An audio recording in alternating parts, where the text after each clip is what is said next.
Dear students, so welcome back. We are studying tenses, and tenses में today we will take past continuous tense. Past continuous tense भूतकाल में चालू काल. तो देखते हैं अफर्मेटिव सेंटेंसेस, देखते हैं सकारात्मक वाक्य कैसे बनेंगे, इसकी पहचान कैसे होगी. सबसे पहले इस पर आते हैं. इस प्रकार के वाक्यों के अंत में रहा था, रही थी, रहे थे ऐसा आता है ना. जैसे I was going to market, मैं मार्केट में बाजार जा रहा था, तो रहा था आया. सी वॉज सिंगिंग सॉन्ग, वह गाना गा रही थी, तो क्या आया, रही थी आया है ना. They were playing on the ground, वे मैदान पर खेल रहे थे, तो लास्ट में क्या आया, वाक्यों के रहे थे. तो वाक्यों के अंत में रहा था, रही थी और रहे थे ऐसा आता है. इससे एक पहचान हो जाती है कि ये पास्ट कंटिन्यूअस टेंस का उदाहरण है. सहायक क्रिया क्या लगाएंगे, आई, ही, शी, इट तथा एक नाम सिंगल नाम के साथ वाज लगता है. और यू, वी, दे तथा एक से ज्यादा नाम हो तो हेल्पिंग वर्ब और सहायक क्रिया लगेगी वर, WERE वर. मुख्य मेन क्रिया का क्या होता है, मेन क्रिया क्या है, क्रिया के पहले रूप के साथ I N G, first form of the verb plus I N G लगाते हैं हमेशा, जिसको कभी कभी हम क्रिया का फोर्थ फॉर्म भी कहते हैं और प्रेजेंट पार्टिसिपल भी कहते हैं. स्ट्रक्चर क्या होगा, सब्जेक्ट, फिर उसके बाद हेल्पिंग वर्ब वाज और वर्ब में से कोई एक, नॉट है तो नॉट लगेगा और नहीं है तो first form of the verb plus I N G और अदर्स. नॉट है तो नॉट लगाइए, नहीं है तो खाली छोड़िए. एग्जाम्पल्स देखते हैं. Boys were playing on the ground, लड़के मैदान पर खेल रहे थे, तो रहे थे. शी वाज सिंगिंग सॉन्ग्स, वह गाना गा रही थी, वो गाने गा रही थी. और नेगेटिव सेंटेंसेस, नकारात्मक वाक्य, उसमें सब्जेक्ट वाज वर्ब और नॉट अवश्य लगेगा और first form of the verb plus I N G and others. तो सहायक क्रियाएं क्या, इस प्रकार के वाक्यों में वाज या वर्ब के बाद नॉट लगाते हैं और उसके उदाहरण है boys were not playing on the ground, लड़के मैदान पर नहीं खेल रहे थे. She was not singing song, वह गाने नहीं गा रही थी. तो हमेशा बस नेगेटिव में एक बात का विशेष ख्याल रखना है कि नॉट हमेशा हेल्पिंग वर्ब के ठीक बाद में आ जाएगा, है ना. तो बॉयज सब्जेक्ट आया, वर आया, उसके बाद नॉट लग गया. इधर सी सब्जेक्ट हो गया, वाज हेल्पिंग वर्ब, उसके बाद ठीक नॉट लग गया. फिर first form plus I N G, first form of the verb plus I N G. Interrogative sentences अगर हम देखते हैं, प्रश्नवाचक वाक्य कैसे बनते हैं पास्ट कंटिन्यूअस टेंस में, तो इसमें वाक्य के पहले हेल्पिंग वर्ब वाज और वर लगाते हैं. जो भी है सबसे पहले वाज और वर लगाएंगे, फिर आगे सब्जेक्ट लगाएंगे. तो कैसे बनेगा इसका स्ट्रक्चर, वाज या वर, फिर इसके बाद सब्जेक्ट, नॉट है तो नॉट लगा दीजिए और नहीं है तो इसको खाली छोड़िए, first form of the verb plus I N G और उसके बाद अदर सेंटेंस आ जाएगा. तो इंटरोगेटिव सेंटेंसेस के दो केस होंगे, एक अफर्मेटिव में भी इंटरोगेटिव बन सकता है और नेगेटिव में भी इंटरोगेटिव सेंटेंस बन सकता है. एग्जाम्पल्स देखिए.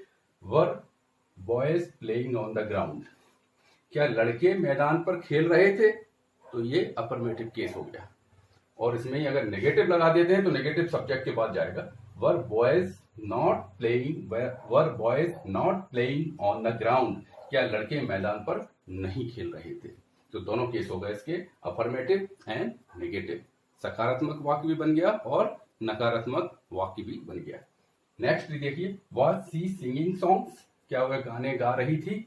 और नेगेटिव केस क्या, यह अफर्मेटिव हो गया सकारात्मक, और नेगेटिव इसका होगा was she not singing songs, क्या वह गाने नहीं गा रही थी. तो दोनों केसेस में हो गए. और नेक्स्ट आता है इसके बाद डबल इंटेरोगेटिव सेंटेंसेस, द्वितीय प्रश्नवाचक वाक्य, जिसमें WH फैमिली के वर्ड्स हम यूज करते हैं, व्हाट, वेयर, व्हेन, व्हाई, इनका यूज होगा, है ना. स्ट्रक्चर्स देखिए उसका, क्वेश्चंस कोई भी, जैसे what, where, when, why, which, तो क्वेश्चंस प्लस उसके बाद फिर लगेगा हेल्पिंग वर्ब्स वॉज या वर, जो भी सब्जेक्ट होगा उसके अनुसार वॉज और वर में से कोई एक हेल्पिंग वर्ब लगा देंगे और उसके बाद सब्जेक्ट, और अगर नॉट है तो नॉट लगाएंगे, नहीं है तो उसको खाली छोड़ देंगे और इसके बाद first form of the verb and I N G और अदर्स। तो द्वित प्रश्नवाचक वाक्यों के और डबल इंटरोगेटिव सेंटेंसेस के दो केस होंगे। अफर्मेटिव में भी सेंटेंसेस बनेंगे और नेगेटिव में भी सेंटेंसेस बनेंगे। तो एग्जाम्पल्स देखते हैं हम। When were boys playing on the ground?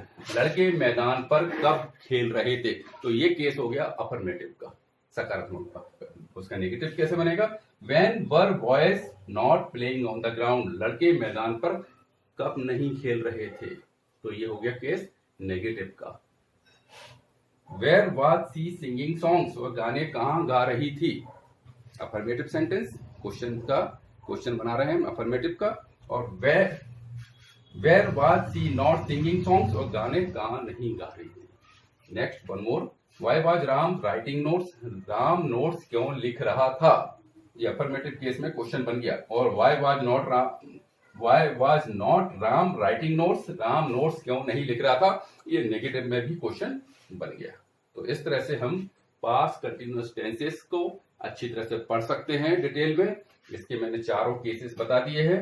Affirmative sentences, negative sentences, interrogative sentences के दोनों case affirmative negative, and double interrogative sentences के दोनों केस अफर्मेटिव एंड नेगेटिव। इसको आप अच्छी तरह से रिवाइज करिए, सुनिए और पढ़िए। और नेक्स्ट हम लोग अभी एग्जाम्पल्स और लेते हैं। So dear students, we have some more examples for past continuous tense, and that will really clear you how to make the sentences, various type of sentences, including affirmative sentences, negative sentences, interrogative sentences, and double interrogative sentences, how to make the sentences. And let's see. Affirmative sentences, सकारात्मक वाक्य। Number 1, he was purchasing books, वह किताबें खरीद रहा था। Okay. And next she was asking questions, वह प्रश्न पूछ रही थी।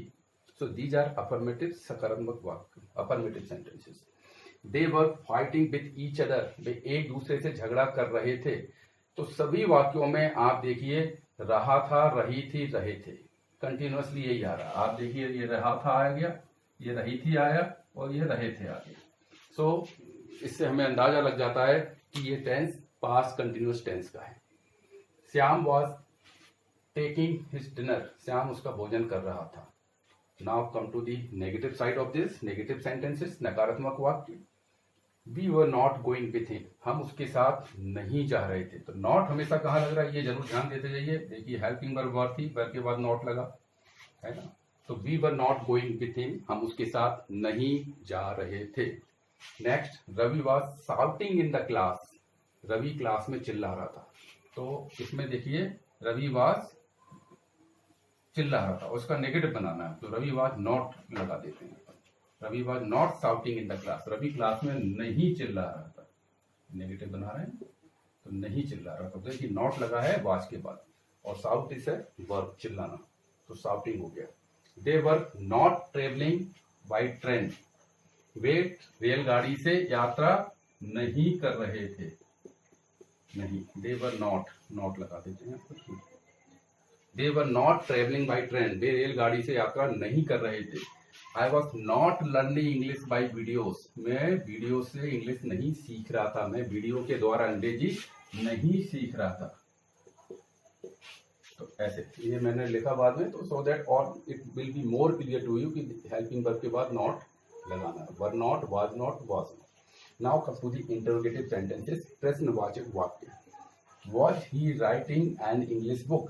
क्या वह अंग्रेजी की किताब लिख रहा था? क्वेश्चन हो गया, तो क्वेश्चन मार्क लगाया। Was हेल्पिंग वर्ब, ये देखिए ये पहले आ गई है। तो was he, फिर सब्जेक्ट आया, then writing, was he writing an English book? क्या वह अंग्रेजी की किताब लिख रहा था? ये हो गया अफर्मेटिव सकारात्मक वाक्य। और नेगेटिव लिखना हो तो इधर नॉट आया। Was he not, ये देखिए, was he not writing an English book? क्या वह अंग्रेजी की किताब नहीं लिख रहा था? राइट। वर स्टूडेंट्स प्रिपेयरिंग प्रोजेक्ट्स, क्या छात्र प्रोजेक्ट्स तैयार कर रहे थे? है ना। तो वर पहले आ गया, उसके बाद स्टूडेंट इज ए सब्जेक्ट, तो स्टूडेंट आ गया प्रिपेयरिंग प्रोजेक्ट्स। और negative side were students not preparing, so were के साथ स्टूडेंट्स एंड नॉट, ये सब्जेक्ट कॉम्बिनेशन आया, ये हेल्पिंग वर्ब आ गई है, ये मैन वर्ब आ गई, ये नॉट आ गया, एंड देन ये मैन वर्ब आ गई। Were students not preparing projects, क्या छात्र प्रोजेक्ट्स तैयार नहीं कर रहे थे। Was Ram talking to his friend, क्या राम उससे उसके मित्र से बात कर रहा था। और was Ram not talking to his friends, क्या राम उसके मित्र से बात नहीं कर रहा था। तो बस यही हमको लर्न करना है, बार बार मैं इसी पे जोर दे रहा हूं, ये जो चीज है इसको आपको लर्न करना है कैसे भी। ये हेल्पिंग वर्ब आई है, ये सब्जेक्ट आ गया, ये नॉट आ गया, और ये आ गई है मैन वर्ब। बस ये चीज अगर हमने समझ ली, हेल्पिंग वर्ब फिर सब्जेक्ट फिर नॉट फिर main verb. Was Ram not talking to his friends, क्या राम उसके मित्र से बात नहीं कर रहा था। ना डबल इंटरोगेटिव सेंटेंस, जिसमें क्वेश्चन मार्क भी लग जाएंगे, क्वेश्चन वर्ड भी हम लगाएंगे। Who was shouting in the class, कक्षा में कौन चिल्ला रहा था। तो वेरी सिंपल सेंटेंस, जनरली हम लोग बात करते हैं कि who was shouting in the class, कक्षा में कौन चिल्ला रहा था। And who was not shouting in the class, कक्षा में कौन नहीं चिल्ला रहा था। Why were you joining our team, आप हमारी टीम में क्यों शामिल हो रहे थे। And why were you not joining our team, आप हमारी टीम में क्यों शामिल नहीं हो रहे थे। This thing you will see, question helping verb subject joining. और अगर नॉट है तो क्वेश्चन सब हेल्पिंग वर्ब सब्जेक्ट नॉट आ गया और ये मैन वर्ब आ गया। ये इंपॉर्टेंट चीज है, इस पे आप जरूर ध्यान दीजिए। Next is when was he attending the seminar, वह सेमिनार में कब शामिल हो रहा था। तो व्हेन आ गया question, was helping verb, he is a subject, attending is a main verb. And when was he not attending, when was he not attending, very important thing, questions helping verb subject not and main verb. तो when was he not attending the seminar, वो seminar में कब शामिल नहीं हो रहा था। So this is about the past continuous